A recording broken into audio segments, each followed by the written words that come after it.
അങ്ങനെ 10ാമത്തെ നോമ്പിന്റെ കഥയും പറഞ്ഞു പോയതാണ് ഞാൻ. അന്നത്തെ വീഡിയോയിൽ എന്റെ പൊന്നെ ഇത്രയും പെട്ടെന്ന് 10ാമത്തെ നോമ്പായെന്ന് പറഞ്ഞ് ഞാൻ ഇപ്പോൾ റമദാൻ കഴിയാറായി എന്ന് പറയേണ്ട അവസ്ഥയായി. എക്സാം ആയതുകൊണ്ട് നമുക്ക് വീഡിയോ ഇടാൻ ഒരൊറ്റ ഗ്യാപ്പ് പോലും കിട്ടുന്നുണ്ടായിരുന്നില്ല. പക്ഷെ വീഡിയോ ഇടാൻ പറ്റുന്നുണ്ടായിരുന്നില്ലെങ്കിലും എല്ലാ ദിവസവും വീഡിയോ ഞാൻ എടുത്തു വെച്ചിട്ടുണ്ടായിരുന്നു. അപ്പൊ ഇനി നമുക്ക് ഫുള്ള് വീഡിയോ ഒക്കെ ആയിട്ട് കാണാട്ടോ. ഇത് എത്രാമത്തെ ദിവസത്തെ നോമ്പ് തുറയാന്നൊന്നും എനിക്ക് ഓർമ്മയില്ല. ഇന്നാണെങ്കിൽ special hide and seek shake. പിന്നെ നിങ്ങളുടെ നോമ്പ് എങ്ങനെ പോണു? കമന്റ് ബോക്സിൽ എല്ലാവരും ആക്റ്റീവ് ആവണം. ഒരു സ്ഥലത്ത് ഞാൻ ഷേക്ക് അടിച്ചോണ്ടിരിക്കുന്ന സമയത്ത് ഉമ്മച്ചി അവിടെ നാരങ്ങ കലക്കിക്കൊണ്ടിരിക്കാണ്ടോ. ഞാൻ എപ്പോ നാരങ്ങ കലക്കാലും അതിനൊരു ടേസ്റ്റ് ഉണ്ടാവില്ല. അതുകൊണ്ട് തന്നെ ആ പണി ഞാൻ ഏറ്റെടുക്കാറില്ല. എന്തിനാ നോമ്പ് തുറക്കുമ്പോ എന്നെ വായ നാശാക്കാം? ഒന്നെങ്കിൽ പുളി കൂടും, അല്ലെങ്കിൽ പഞ്ചസാര കുറയും, അല്ലെങ്കിൽ പഞ്ചസാര കൂടും പുളി കുറയും. ഇന്നാണെന്നുണ്ടെങ്കിൽ പുറത്ത് നല്ല മഴയാണ്. ആ മഴയത്താണ് ഫിയ വന്നിട്ടുണ്ടായിരുന്നത് സ്കൂളിൽ നിന്ന്. കുറെ കാലത്തിന് ശേഷം കട്ടച്ചൂടിൽ ഒരു മഴ കിട്ടുമ്പോൾ മനസ്സിലുണ്ടാവുന്ന ഒരു കുളിർമുണ്ട്. ആ കുളിർമ ഇപ്പൊ നമ്മളെല്ലാവരും കുറച്ച് ദിവസമായിട്ട് അനുഭവിക്കണ്ടായിരിക്കും. ഈ മഴയും നോമ്പ് തുറയുടെ പ്രിപ്പറേഷൻ അതൊരു വേറെ വൈബ് തന്നെയല്ലേ ഗൈസ്. പുറത്ത് ആ മഴയുടെ അറ്റ്മോസ്ഫിയറിൽ അടുക്കളയിൽ എണ്ണക്കടികളൊക്കെ ഉണ്ടാക്കുക ഒരു പ്രത്യേക വൈബ്. അങ്ങനെ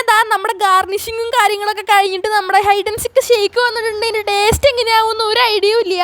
നേരത്തെ പറഞ്ഞ ആൾക്കാരുടെ കൂട്ടത്തിൽ 2-3 ആൾക്കാർ കൂടി വരാണ്ട്. വേറെ ആരും അല്ല, മാങ്ങയും അതേപോലെ തന്നെ വാട്ടർമെലനും ആണ്. അങ്ങനെ നോമ്പ് തുറക്കാനുള്ള സമയം ഇപ്പൊ നമ്മൾ ആപ്പിളൊക്കെ കട്ട് ചെയ്ത് വെച്ചിട്ടുണ്ട്. മുന്നേ ആപ്പിൾ കട്ട് ചെയ്ത് വെച്ചിട്ടുണ്ടെങ്കിൽ അതിന്റെ കളറൊക്കെ ചേഞ്ച് ആവും. പിന്നെ ചായയും നോമ്പ് തുറക്കാനുള്ള ഡേറ്റ്സ് ഒക്കെ വെച്ചിട്ടുണ്ട്. എണ്ണക്കടികളായിട്ട് ഇന്ന് ഇതൊക്കെ ആയിരുന്നു ഉണ്ടായിരുന്നത്. അപ്പൊ ഇന്ന് ഇത്രയേ ഉള്ളൂ. Bye guys.